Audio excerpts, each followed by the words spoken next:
Pronto, Tá gravando. beleza. Agora o meu, vamos ver aqui, porque não sei por que que ele...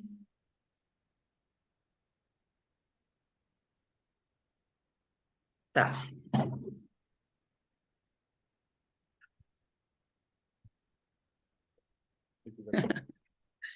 Você é nova, já é avó. Então, não tão nova. Então, eu tenho 54 anos, tenho 4 filhos e todos eles moravam lá em Israel. E Aham. um deles só que voltou faz 2 anos, que resolveu voltar para o Brasil. Ele fez todo o ensino médio lá. Nossos filhos todos fazem o ensino médio em Uhum. Israel e fazem faculdade lá. E depois dão continuidade para a vida, né? Nós preferimos que eles deem continuidade lá. E o Uhum. Bernardo, depois da pandemia, ele passou um período aqui e resolveu voltar. E aí Uhum. mora em Ponta Grossa. Deu Uhum. vontade de morar no Brasil. A gente Uhum. tem esperança que ele volte para lá. É, lá é muito bom, né? É, Meu é. Deus, que lugar incrível que é. Para nós é mais fácil que eles fiquem lá, porque como são jovens, eles acabam convivendo mais fácil, né? Porque aqui nós somos a exceção, Uhum. né? É. Fica, como vocês também, né? Fica mais Uhum. difícil conviver em grupo. A nossa comunidade em Curitiba é pequena, é muito unida, mas é pequena, Uhum. né? É, a nossa também é, mas assim, mas dentro do... Mas aqui a nossa comunidade também é bem movimentadinha e a gente tem o Silvio, ele é professor, né, na universidade, é, na Federal, Uhum, e ele é pós-doutor em Geografia da Religião. E ele participa, tem uma instituição, a Assintec, uhum. que ela trata de assuntos de religião para a área de educação, né? E ele é vice-presidente dessa associação. Aí virou, mexeu, está se fazendo encontros, né? Interreligiosos, e aí o rabino, que eu acho que ele, agora eu não tenho certeza, mas acho que ele é ali, acho que da principal ali, a sinagoga, que é ali no centro ali de Curitiba, né? Tem duas. Eu É, creio que a que participa com vocês é a Dama Sorti, é o Pablo. ele é um senhor assim, pequenininho, enfim. E aí a gente faz toda essa troca aí de informações, essa integração e tal, muito legal, Que bacana, enfim. que legal. E a gente adora Israel, meu Deus, porque o Centro Mundial está lá, né? É, O Centro Mundial da Fé está lá em Haifa. Você visitou, né? Você sim, conheceu lá os eu jardins? cheguei, eu cheguei de lá terça-feira e eu Aham. estive em Haifa domingo. Hum, então, enfim. Uhum. E a Mas só gente deixa, vai agora, a gente vai em novembro de novo. que gostoso. Só É, deixa eu dar entrada na entrevista para poder hum, ficar gravado. Só, sim, só para eu poder eu vou, apresentar aqui, né? tá, eu vou Só acompanhar aqui as o seu, perguntas o que seu você nome enviou. inteiro, Janete, como que é? Janete, precisa ser inteiro, porque Não, não, põe Janete Argenton, porque é muito Argenton, longo o né? nome. Argenton. Então, Argenton, Argenton. tá certo. Então, tá bem. Então, vamos lá. Nós vamos fazer uma entrevista com a senhora Janete Argenton. Ela é representante da Fé Bahá'í em Curitiba. E eu, como judia, e a Jéssica, como cristã, alunas da psicologia da Universidade FATEB de Telêmaco Borba, da matéria da professora Heloísa Mel Gonçalves, Bases Sociológicas e Filosóficas. Temos um grande prazer de ter hoje a Janete conosco, Obrigada. e um privilégio, né, Janete, de poder Ah, ter para mim acesso, também. de ter acesso a, a sua, ao seu conhecimento. Até porque, quando a nossa professora Heloísa nos deu essa missão de buscar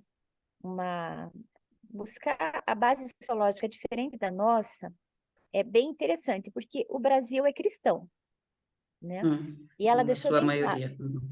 na sua maioria, ela deixou bem claro, quero que vocês busquem a base sociológica diferente. Eu falei, poxa vida, o pessoal tá bem complicado, porque eu tenho base sociológica diferente praticamente de todo mundo.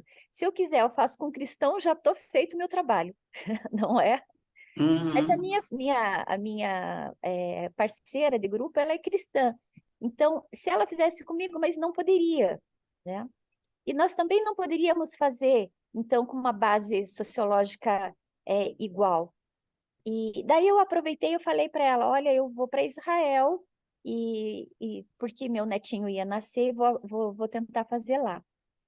E, entretanto, lá é tudo com hora marcada, né?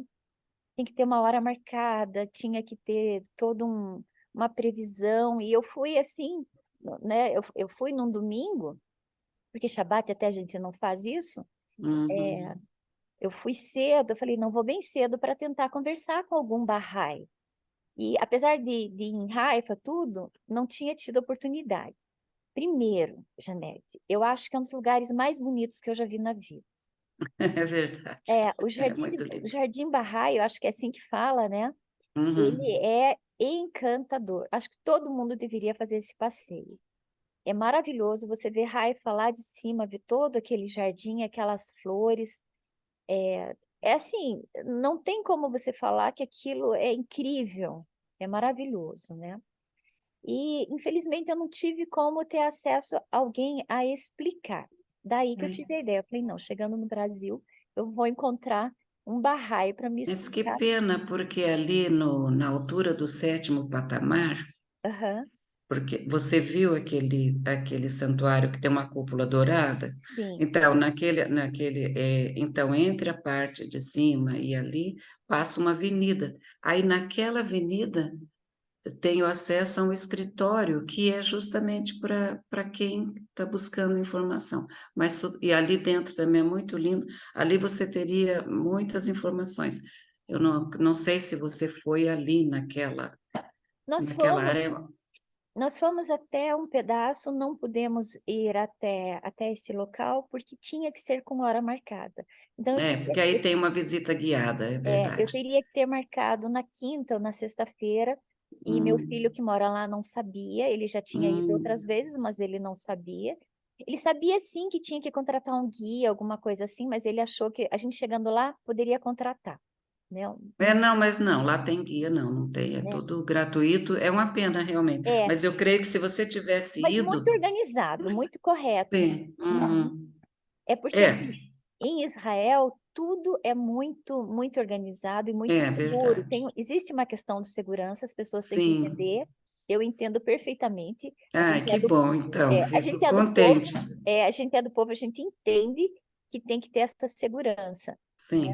Então, eu fotografei, eu fiz uma filmagem até contando que eu estava lá e até falando, vou encontrar alguém no Brasil para me explicar melhor Sim. sobre isso. Eu sabia, porém, que existe vários. Vocês entendem que tem vários, não sei se é profetas ou vários ensinadores, algumas coisas Sim, assim, profetas né? e manifestantes, né? Isso, Uhum. manifestantes. Se você puder nos contar, então, dentro do nosso trabalho, a nossa professora colocou assim: conte-nos um pouco sobre a sua religião e sobre a sua crença. E o porquê que ela é diferente da minha, que é judaica, e o porquê que ela é diferente da minha colega, da cristã. Tá bem. Deixa eu só. Eu sou Janete Argenton, então eu não sou a representante é, da Fé Bahá'í em Curitiba. Cada Bahá'í individualmente, ele é um representante, mas eu faço parte da Assembleia Espiritual Local dos Bahá'ís de Curitiba, que é como se fosse o conselho local da comunidade, que é eleita uma vez anualmente, né? No 21 de abril, que é uma data, para nós, é um dia sagrado, que foi quando Bahá'u'lláh revelou publicamente a sua missão como manifestante, isso lá no Iraque. Ele estava exilado para o Iraque, então esse é chamado Festival do Resvan, porque ele estava lá no, num local chamado Resvan, que era uma ilha do rio lá, e então no mundo inteiro a comunidade, onde tiver 9 membros ou mais, então é feita esta eleição, nível local, Assembleia Local, em nível nacional também, anualmente, Assembleia Nacional, e a cada 5 anos, todas as assembleias do mundo se reúnem lá em Haifa para eleger a Casa Universal de Justiça, que é a administração maior, né, central da comunidade. E aí eu faço parte da Assembleia Local de Curitiba e sou secretária, né, da Assembleia. Enfim, aí você me perguntou por que que é diferente. A gente Aham, não acha que é diferente. Quer dizer, uhum. na verdade, Bahá'u'lláh explicou que a revelação divina, ela vem para a humanidade através do manifestante, né? Escolhido por Deus e, e ela tem uma continuidade. Então, nós entendemos, nós aceitamos todas as religiões, os judeus, os cristãos, os muçulmanos, os zoroastrianos, os budistas, os Krishna, né? hinduístas, como sendo como se fosse aquele fio condutor. Então, Uhum. Deus, de quando em quando, se manifesta à humanidade para renovar essa orientação do caminho, do melhor caminho a seguir. Então, como é a religião mais recente, então estamos no ano 180, a fé Bahá'í foi revelada em 1844, é, mas nós temos 8 milhões de barrais no mundo atualmente, né? E assim, é uma religião bem difundida, temos em quase todos os países, agora em número, claro, não é? Não, se você pega esses 8 milhões e espalha pelo mundo, aí realmente em cada localidade o número é pequeno. Mas então, para nós, todas elas são de Deus. Então, toda religião de Deus, mas de quando em quando vem, porque a humanidade tem uma necessidade para uma determinada época. Agora a gente entende que a necessidade é a humanidade. Até, até 1844, a gente entende que a gente vivia o ciclo adâmico.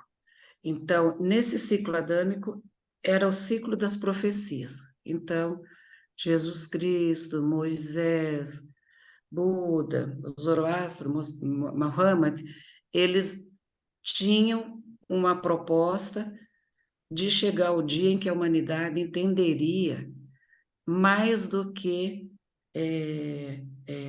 a religião é uma só. Então, no ciclo adâmico, a proposta era a humanidade entender a unidade da religião. E hoje, a com essa nova proposta é a unidade e igualdade do ser humano, entender que nós somos, não é, é, um só povo com a mesma origem divina. Então, a gente trabalha pela paz e unidade. Então, essa é a proposta para esse ciclo. Então, um novo ciclo que a gente chama da Era Bahá'í. Aquele primeiro ciclo, até Mohammed, era o ciclo adâmico. Agora é o ciclo Bahá'í. É bastante interessante, porque vocês aceitam todos os outros, né? O primeiro mestre, não sei a palavra, é manifestante. O primeiro manifestante de vocês é Abraham? Abraham é o manifestante primeiro né, de que a história escrita registra de Aham, todas, sim. né? De Aham. todas. Bahá'u'lláh, o manifestante divino, ele é descendente de Abraham através da sua mãe. né? aham, Então, Abraham começou lá, o que a história escrita registra, porque a gente sabe que Deus nunca, desde que criou a humanidade, ele nunca abandonou. Mas a história escrita às vezes se perdeu. Então, a partir de Abraham, aí vem Abraham, Moses, né? uhum, Moisés, Moshe. Buda, Jesus Cristo, todos Uhum. esses trazendo esta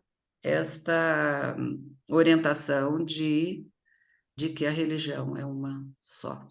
Interessante, Janete, porque nós entendemos assim, quando nós colocamos em base sociológica, falamos as grandes religiões, elas são abraâmicas, né? Então, o judaísmo seria a mãe de todas, ou pai de todos, se considerar Abraham, né? Sim. Porque dela nasceu do judaísmo Yehudá, né?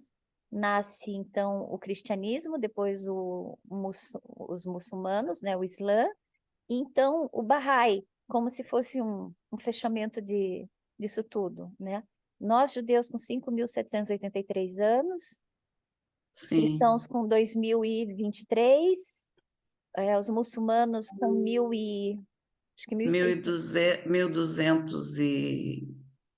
1262 mais 180 por aí, mil É, quatrocentos, mil e e, trezentos, 1400. e os Bahá'ís, então, com 180 anos, né? Uhum, E veja que interessante, né? Hoje nós temos o cristianismo e os muçulmanos absurdamente gigantes no mundo, né? Um número que eu não sim, sei nem falar. Mas você me falou que Bahá'í tem 8 milhões e eu posso falar que judeus têm 16 milhões no nosso uhum. censo. Quer dizer, nós somos poucos, que espalhados pelo mundo, assim, parece poucos né? Somos poucos em cada cantinho do planeta. Em todo canto tem, Mas com uma força espiritual muito grande, com tentando certeza. humildemente cumprir, né, esse É, nosso papel, que é de melhorar cada dia, cada um de nós, e ajudar a construir uma sociedade realmente pacífica, com né, certeza. pródiga e com De paz, respeito, com é, fraternidade, com a de paz paz acima de e, tudo, né? e acima de tudo. É verdade. Então tá. Seguindo o que ela propôs para a gente, a professora Heloísa, ela perguntou assim: quais são os principais pontos da sua crença, né? Então, nós temos alguns princípios, são princípios sociais e, claro, que são espirituais também. Então, unidade é o maior, né? É a nossa bússola, né? Igualdade de oportunidades entre homens e mulheres. Eliminação de extremos, né? De pobreza e riqueza.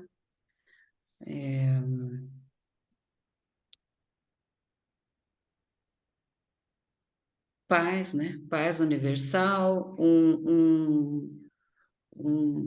a gente pensa que vai ter, hoje a gente vê que a ONU é um pequeno exemplo, né? Que a gente vai ter uma organização mundial que realmente administra essa questão da paz, e a gente entende a ONU como assim uma pequena, né, ainda demonstração disso, e, e educação universal, compulsória, né, Uhum, são alguns desses princípios como a pergunta aqui, os principais pontos, né? São uhum, alguns pontos, porque são muitos, né? Não que sejam os principais. A gente acredita que o Bab, né, foi o arauto da fé Bahá'í, em 1844, ele se declarou e ele veio anunciar a vinda de Bahá'u'lláh. Aí Bahá'u'lláh fez a sua declaração pública, como eu falei lá no início, em 1863, em Bagdá, para onde ele estava exilado, e aí oficializou a manifestação Bahá'í e o nosso norte, a nossa guia são os escritos sagrados de Bahá'u'lláh. Só deixa eu entender uma coisa. Antes de Bahá'u'lláh veio o Bab. O Bab, no Irã, ele era já um estudioso e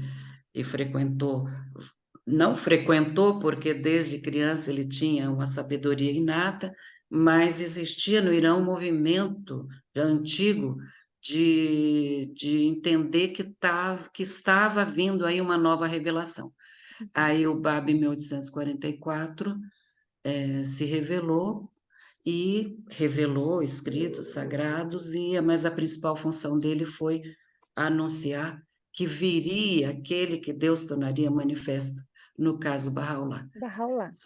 Só que ele era jovem, Bab era um jovem de 24 anos e o seu ministério foi apenas de 6 anos. E aí, em 1850, ele foi martirizado pelos muçulmanos e Bahá'u'lláh foi perseguido, exilado durante 40 anos, até chegar a sua última exílio foi em Nhaca, né? Ali ao lado de Haifa. Então, Sim. naquela baía de Haifa, tem do lado de cá Haifa, do lado de lá Aca, que também tem jardins barrais e o santuário. Em Haifa, aquele santuário de cúpula dourada é o santuário de Bahá'u'lláh. Os restos mortais dele estão depositados ali. Ali em E do Haifa. outro, isso, e do outro lado, em Nhaca, o santuário de Bahá'u'lláh. E ali tem todas as residências, a prisão onde ficaram. Então foi assim, infelizmente, quando vem, isso é histórico, né? Infelizmente nas religiões, cada religião que está, ela tenta manter a sua, fica com medo de perder e aí faz essas perseguições, e muitas vezes bárbaras, né? Infelizmente, ainda, você vê, nós temos como humanidade que amadurecer demais, né? É, Para entender que o que vem de novo é para agregar e não para segregar, né? é. Mas isso ainda não acontece. Infelizmente, no Irã ainda os barrais são muito perseguidos, presos. É, você sabe que a comunidade judaica no Irã, ela já foi uma das maiores no mundo, né? Sim, sim. Até 1970, ela era uma comunidade muito viva e ela foi, desde a queda do Segundo Templo, muitos judeus Uhum. não voltaram para Israel, ficaram, e existiam muitas yeshivots lá, muitos estudiosos ficaram, o Talmud da Babilônia é muito estudado até hoje, muito importante para nós judeus. E então, quando vem os ayatolás em 1970 e tem um genocídio gigante e uma expulsão dos judeus do Irã, e hoje não tem. Na verdade, é incrível, tem um censo de judeus no Irã, tem 3 que a gente acredita que sejam presos, né? Salvos, sei São lá. perseguidos. As minorias 3. religiosas lá são perseguidas. Os É, cristãos são, é. os judeus são. Eu acho É que que nem, a, né, nem, nem, é nem que a tem como ficar lá. comunidade Bahá'í no Irã é muito grande. Então, a maior, Então eles chamam, ela eles consegue chamam, sobreviver lá ainda.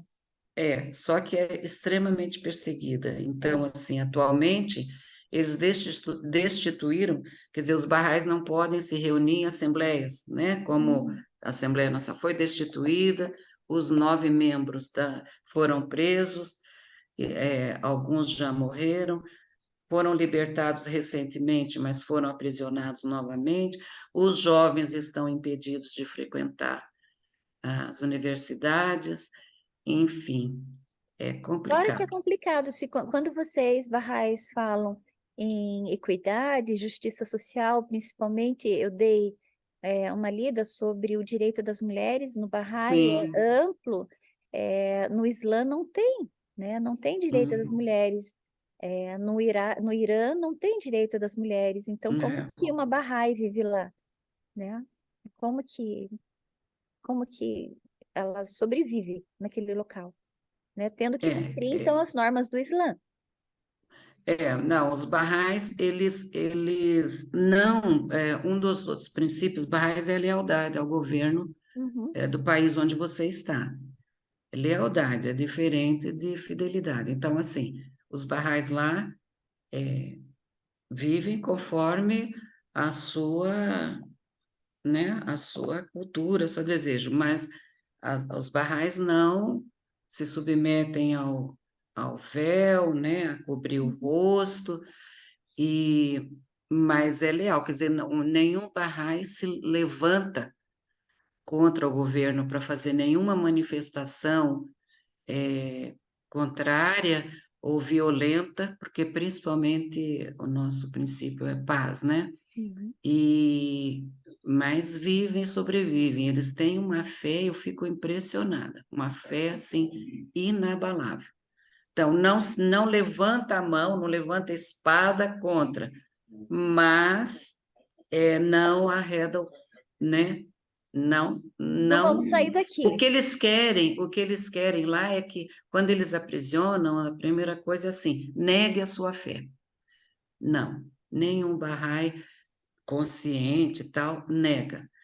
Vai preso, tal, enfim, é uma resiliência. Eu fico pensando, eu não conseguiria com toda a fé que eu tenho, como a gente tem uma outra cultura, vive de uma forma totalmente diferente, eu fico até impressionado como é que eles todos já não bateram em retirada de lá, né? Mas É. são os mistérios, né, divinos, os mistérios da fé, eles têm uma missão a cumprir, né? Enfim, é a terra do manifestante, Bahá'u'lláh nasceu em Teherã, né?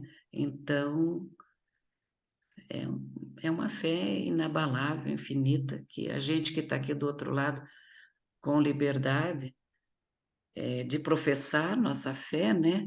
A gente fica assim, eu fico às vezes indignada, assim, falo, como é que pode? Então eu falo assim, meu Deus, me livre de nunca ter que ir para lá de passar por esse tipo de provação, porque eu acho que eu não suportaria, mas enfim, é um mistério.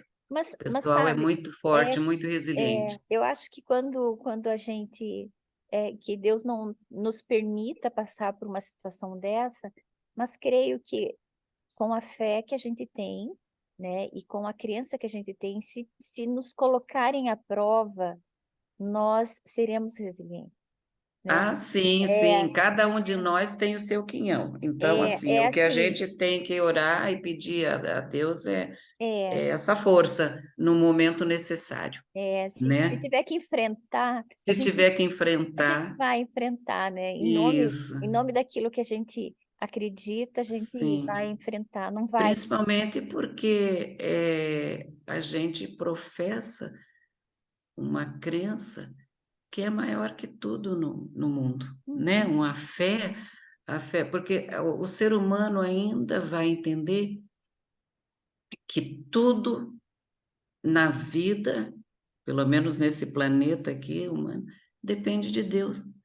Não existe nada maior. Nós estamos sujeitos às leis de Deus, queiramos ou não, né? Mas isso é um processo, né? Mas a gente tudo assim, às vezes fala, já não está na hora, às vezes fala, meu Deus do céu, quantas coisas, quanto a gente evoluiu em termos de conhecimento da ciência e não evoluiu nesse conhecimento espiritual, que o que a gente mais precisa é desenvolver o nosso potencial espiritual, porque a gente acredita na eternidade, uhum. né? E que a gente vai para os mundos de Deus e levando toda esse potencial que a gente tem para desenvolver a nossa alma sempre, sempre, sempre. Mas é um processo, né? É um processo, com certeza. Bom, vamos para a próxima. Como começou sua jornada no Bahá'u'lláh, Janete? No Bahá'í, né? A minha, Janete. A sua. Ah, tá. Como que você chegou? Ah, tá. Até se você achar que eu não estou respondendo Não, você tudo, você me dê um toque. tá respondendo, É, sim. bom, eu sou de origem católica, né? Família Uhum. católica, meus pais eram muito devotos, eu também sempre frequentei desde sempre a religião católica, fui anjo nas procissões, né? E E sempre tive, desde criança que eu me lembro, eu sempre tive essa coisa que Deus era mais importante na vida de todo mundo. E fui catequista, né, na minha adolescência, então dava o catecismo para a criançada. E aí fui ficando adulta, minha mãe era muito devota, então lá na paróquia, até em todas as paróquias por onde a gente viveu, a gente sempre frequentava, colaborava, participava de tudo, mas eu fui crescendo, mas ainda eu peguei, você vê, eu peguei uma parte em que a missa era toda feita em latim. Olha só. É, quando criança. E aí a minha irmã, que foi minha catequista, a mais velha que eu, ela estudava em colégio que ela tinha o latim, então ela entendia o latim, o Uhum. francês, né? E ela acabava traduzindo para a gente aquilo tudo. Mas tudo, quando criança, tudo bem. Aí fui crescendo, e aí ainda tinha os padres, eles iam, minha mãe fazia reuniões lá em casa, as reuniões de oração, e os padres iam, mas só eles acessavam a Bíblia, até porque a Bíblia era toda em latim, então. Aí começaram a aparecer as Bíblias, né, traduzidas, e eu não me conformava. Aí eu falava assim, eu quero ler, agora a minha parte eu vou ler. Não, não pode. Não, não deve. Eu falava, mas como? Eu estudo, eu tenho sede de conhecimento, eu não concordo, eu acho que a gente já está numa fase em que a gente mesmo pode ler, pode tentar entender o que.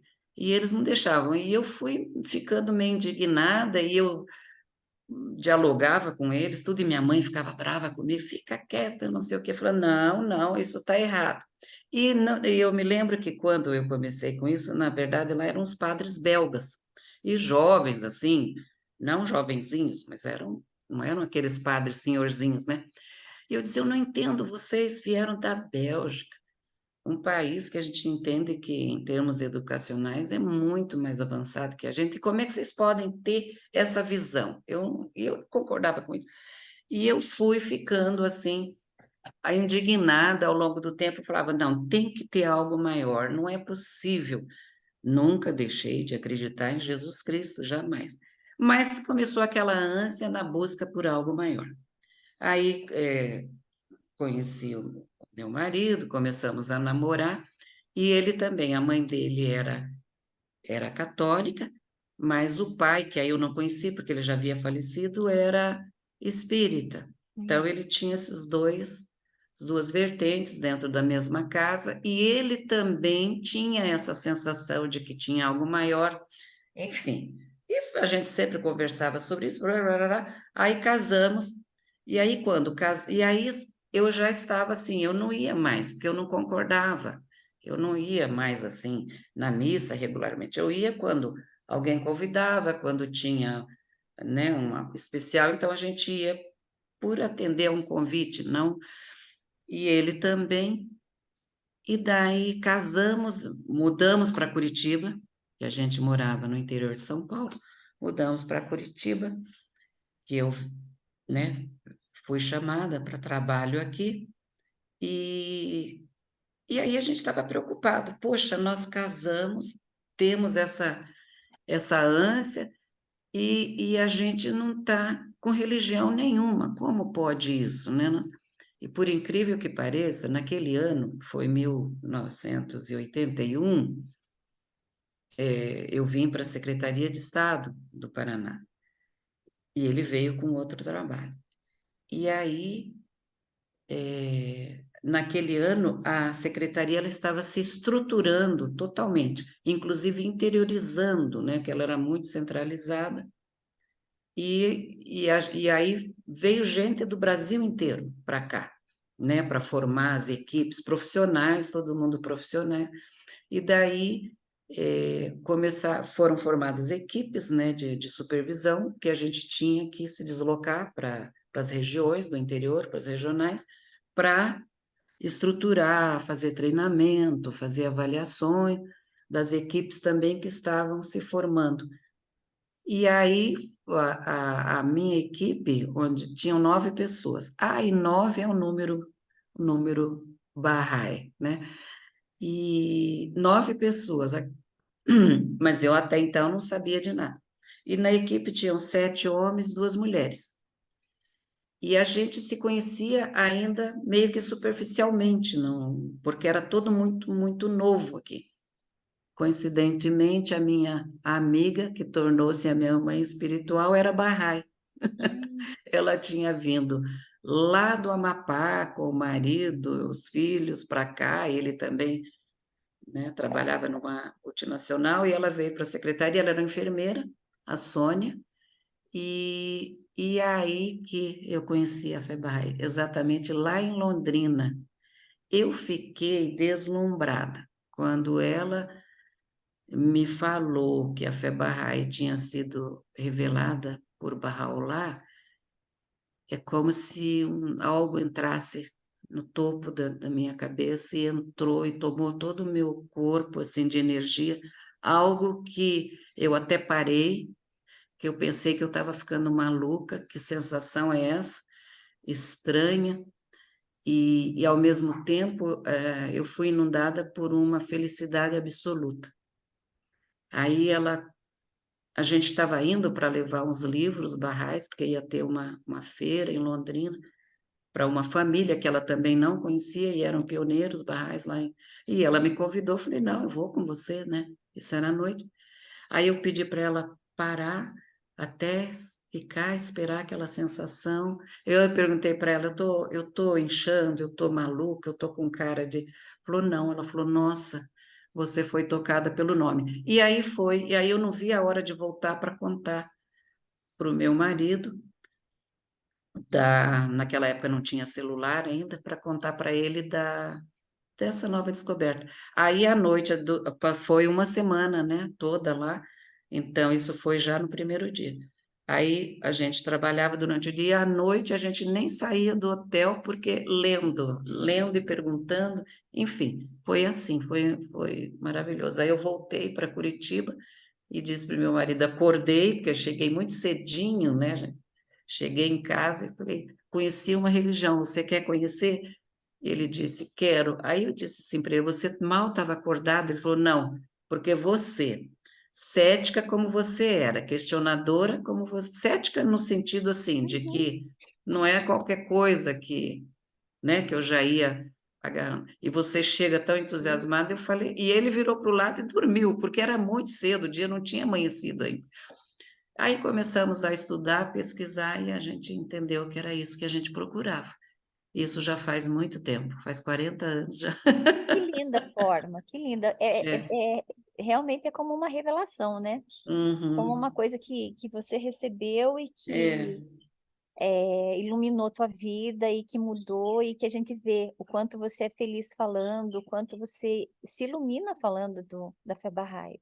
Ai, ai, que bom, que É bom. bem Cada bonito, pessoa né, sente de uma forma. A minha foi essa. muito bonito, muito bonito. Uhum. Muito bonita essa tua jornada. É uma jornada. Assim, então, a minha quarta pergunta é bem interessante, até porque eu posso falar.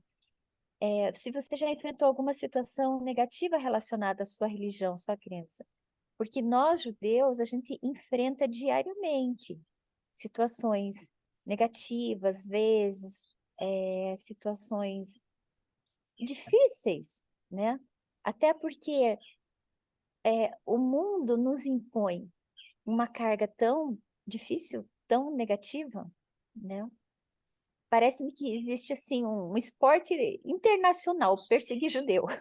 É uma coisa assim. É, Quem que vocês vão perseguir agora? Judeu, né? Quem que vai matar? Vai que matar judeu, coisa. né?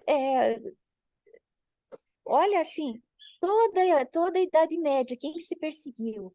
Judeu, né? Ainda ontem, com uma professora, eu estava falando, estávamos falando sobre preconceito e sobre preconceito com negros, tudo, e eu quis colocar ao lado o preconceito contra o judeu. Eu falei, dá para eu dar a mão para o negro e Sim, falar que tem muito. ninguém lembra da gente, E não que eu queira sair fazendo a propaganda do nosso, de forma alguma, que eu Entendo, acho entendo. que não é saudável isso, né? Porque quanto mais a gente fala, muitas vezes levanta muros. E a gente quer derrubar muros, nós queremos paz. Mas é difícil porque hoje em dia, com as redes sociais, a gente observa nos comentários, na mídia, pessoas ainda gritando, por exemplo, de forma muito triste: morte aos judeus, fim do É, Estado de Israel, né? Algumas coisas assim tão negativas, né? Quando você pensa que isso já teria que ter acabado, é, né? eu também, eu fico indignada, tudo, racismo, qualquer, aquela, quando você falou dos princípios, eu nem citei, essa questão do preconceito, eliminação de preconceito de qualquer natureza, é um dos princípios fortes barrais, é a gente ter a humanidade achar ou instituir, sei lá, uma língua universal auxiliar, para que não, cada um vai manter a sua cultura, a sua língua original, mas tem uma língua auxiliar em que toda a humanidade tenha acesso e saiba, porque aí a comunicação vai ficar mais fácil, né, entre o Eu ser humano, concordo, e uma comunicação principalmente baseada na não violência. mas Então, isso eficaz. também é a cultura da paz. Isso é um processo que a gente tem que perseguir. Eu digo assim, o perseguir, essa palavra perseguir, ela só é interessante quando se trata de perseguir algo bom, né? É, Perseguir no sentido de continuar, conquistar, chegar lá, né? mas é conquistar algo pela bandeira branca, pela paz, pela palavra Sim, boa, né? sim. Eu Agora, até falava, infelizmente é mesmo, que pena que eu acho assim, pelo fato de estar aqui no Brasil. Então, assim, a gente, no mundo muçulmano, o Bahá'í não tem chance. Não tem chance, não tem vez. Também lá, sim. Aqui no Brasil, ainda, graças a Deus, a gente como porque o pessoal, as pessoas não conhecem tanto, e como é que a gente fala da fé? De pessoa a pessoa. E se a pessoa quiser ouvir, a gente não pode ficar falando se a pessoa não está com interesse de ouvir. A gente tem que respeitar o direito do outro de não ouvir. Então, é de coração a coração. Então, pelo fato da gente viver aqui no Ocidente, né, essa cultura de não perseguição, até é uma política de Estado, né, na grande maioria dos países, então, eu nunca você senti. nunca sentiu. Não. Agora, a gente sente no Iêmen, é um absurdo, né? A perseguição aos barrais lá. Eu não sei se aos judeus, mas eu imagino que sim. Sim, a nossa É, comunidade no IEM era gigante. Até meus filhos estudam, agora o último está se formando agora em julho, ele estuda num colégio em Haifa que se chama IEM Nord, IEM, hum, e é ah, proveniente, né, disso. E a comunidade judaica no Iêmen não existe mais. A pois perseguição é. foi muito grande. Quer dizer, Eu acho que nós a judeus comunidade não Bahá'í lá é sobrevivemos. grande, mas eu acho que ela está em vias também de não existir mais, porque é impressionante as barbaridades. Então, aqui, eu, Janete, o que que a gente sente? Talvez, mas eu entendo pelo fato que as pessoas. Então, por exemplo, você vai falar para uma pessoa que é muito fanática na sua religião, que ela não entende, ela não abre um pouquinho, fica só naquela parte que alguém está colocando na cabeça dela, tanto que, assim, na fé Bahá'í, a gente tem as assembleias que a comunidade pode recorrer, deve, tem algumas instituições, então tem a parte da, da- dos livros para. Então, tem a coordenação de instituto, a gente tem pessoal que faz aulas para crianças, para jovens, tal. Então, todas essas instituições, cada um pode recorrer para tirar suas dúvidas, para levar os seus problemas, as suas situações, mas ninguém é soberano sobre ninguém, né? Nenhum Bahá'í pode apontar o dedo para o outro. Se eu entendo que existe alguma coisa que não está de acordo, eu tenho que levar isso para a Assembleia.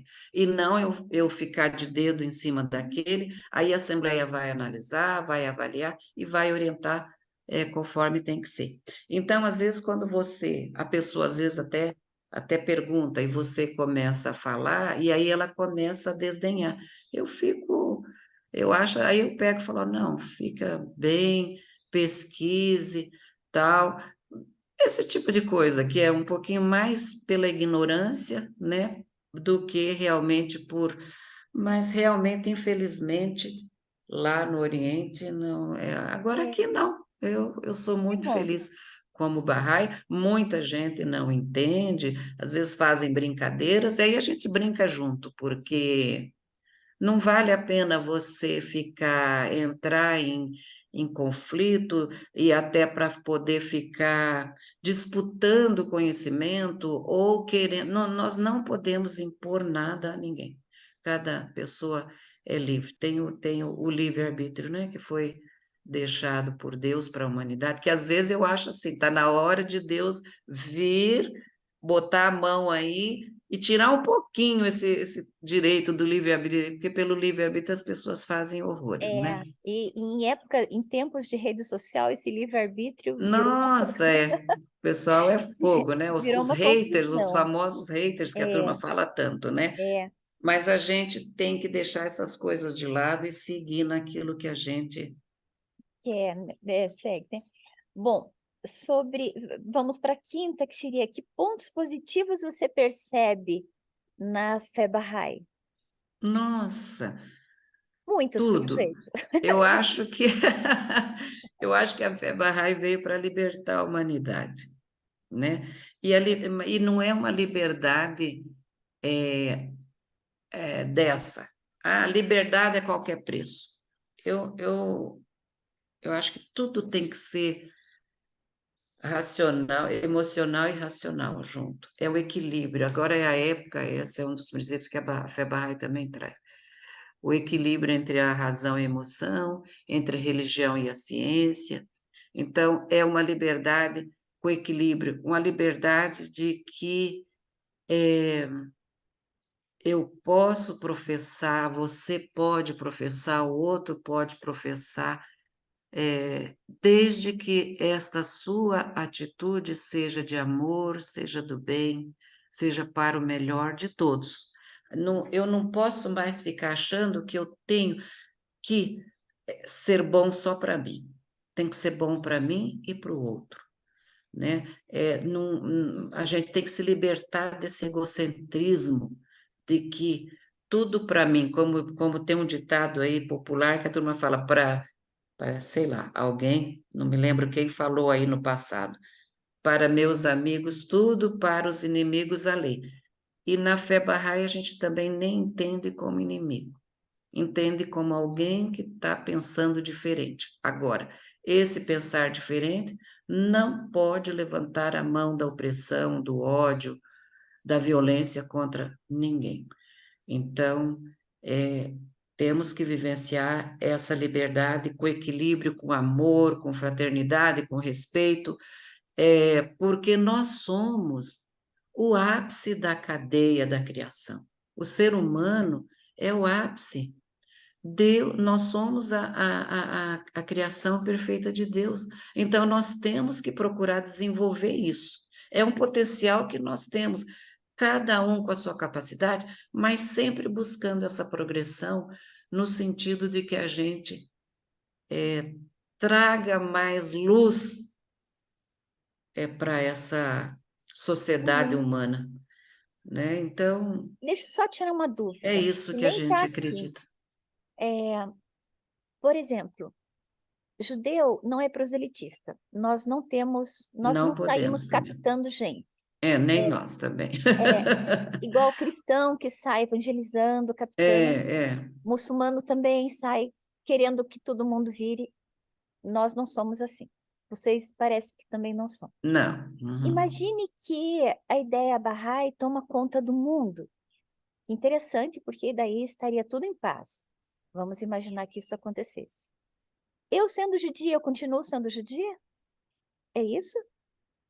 Então, por exemplo, minha origem é cristã. Eu entendo é que quando a fé Bahá'í entra, a gente conhece a fé Bahá'í, eu ouso, até peço licença para todas as outras para dizer que eu sou judia, que eu sou budista, que eu sou hinduísta, que eu sou Você, muçulmana, você é que eu todas. sou cristã, Uhum. entendeu? Mas a gente tem a esperança de que um dia realmente ela tome conta do mundo, mas o tome conta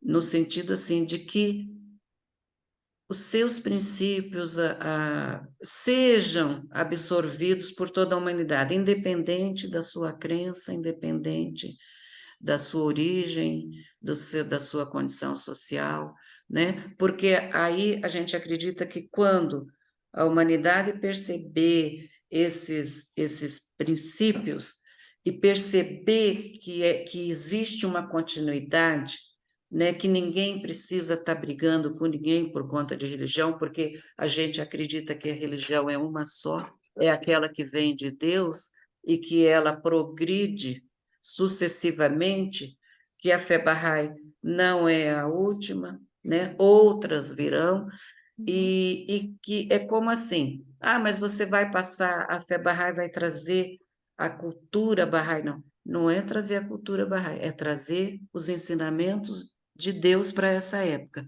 Porque você vai, aquele povo, aquela nação, ela tem o seu modo de viver, só que assim, com certeza, aquele modo de viver, se tiver algo que não é bom para aquela sociedade e para o mundo todo, eles vão se modificar. Mas não se modificar no sentido daquilo que é ruim para melhor. Por exemplo, vou dar um exemplo assim bem radical. Você tem um país que tem a cultura do casamento infantil, Uhum. que as meninas são subjugadas. Isso ninguém pode chamar de cultura. Isso não é cultura. Não. Isso é opressão. Isso é maldade. Como é que você pode, entendeu? Pegar uma criança e jogar ela numa situação que ela não está preparada para aquilo. Então a gente acredita que isso que não é bom, quando entender essa proposta Bahá'í, eles vão eliminar aquilo do seu seio, mas eles não vão perder a cultura. A mesma coisa os judeus, entendeu? Não é uma coisa, não é uniformidade, é unidade na diversidade. Entendi. Esse é um princípio Bahá'í, entende? Então, e é um processo de construção. Vamos construindo, e se a gente puder dar as mãos e juntos ir construindo isso, e cada um com a sua característica, nossa, eu acho que aí é o melhor dos mundos, seria o melhor dos mundos, né? Maravilhoso, Janete. Foi muito bom. Foi muito Que boa a bom. sua explicação. Eu creio que na universidade, na Unifateb, vai ser talvez a entrevista mais diferente de todas. Um judeu e Ah, um Bahá'í, né? Uma judia e uma Bahá'í. Já por, ah, já por si já é diferente de todas, né? Eu sou a única judia aqui da universidade e da cidade, né?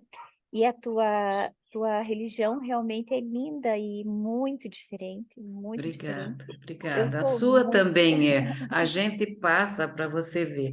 Quando a gente conhece a fé Bahá'í, depois de um tempinho, a gente fica com uma vontade imensa de estudar as demais. Porque, como é uma coisa, vem vindo, como eu disse, aquele fio condutor vem vindo, falo, puxa vida, isso aqui estava explicado lá.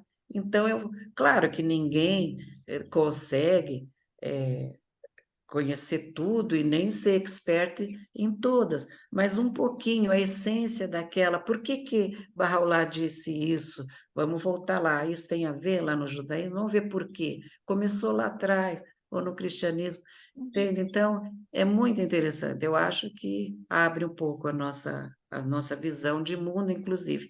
Mas eu queria, agora, tem que pesquisar, porque não é porque eu estou falando que tem que se tornar uma verdade, porque, como eu falei no início, a gente tem que ir nas escrituras, né, para poder compreender. E aí tem, aqui no Brasil, temos, hoje com a internet, então, se você puder anotar aí, www.bahá'í.org.br. Bahá'í escreve-se Bahai. Aí, com I. É. Uhum.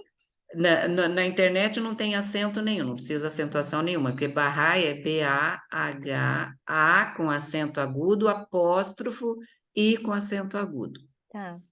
tá? Vou deixar bem Então, certinho. como é que eu falei? www.bahá'í.org.br. Em nível mundial, aí cada país tem, né? Você entrando, vai lá, os links. Ah, eu quero saber Uhum. lá em tal país, aí você vai, se acha o link. Aí, em nível mundial, bahá'í.org, Uhum. www.bahá'í.org, que aí você vai ver, e também dá para pesquisar, se você quiser pegar fotos mais, vai lá que tem. E ali tem as escrituras e está tudo disponível, a Fé Bahá'í está traduzida para mais de 800 línguas, e ali tem os escritos sagrados que todo mundo pode, então a gente diz assim, Deus é como o sol. Veio para o sol ilumina todos. Deus veio para todos, independente de qualquer coisa. Incrível. Eu creio que muita gente da universidade agora e vai estar no YouTube e vai estar linkado, vai se interessar pela fé Bahá'í, talvez até cresça mais aqui. Quem sabe tem uns Bahá'ís, né? Surjam Bahá'ís aqui em Telêmaco, procurem vocês, porque realmente é muito linda, né? Obrigada. Religião de Então, eu te vocês. falei, depois, aí se você quiser parar a gravação, que aí eu Aham. queria, Eu que a gente, só vou encerrar aqui, só vou ler um pequeno texto, daí a gente encerra a gravação e conversamos. Só vou ler aqui. sim, A diversidade religiosa é caracterizada pela não, existência de inúmeros grupos diferentes coexistindo no mesmo espaço social, onde a tolerância, matriz principal do respeito à liberdade humana, permite que numa sociedade aberta a convivência dessas diferentes oportunize um diálogo mais concreto.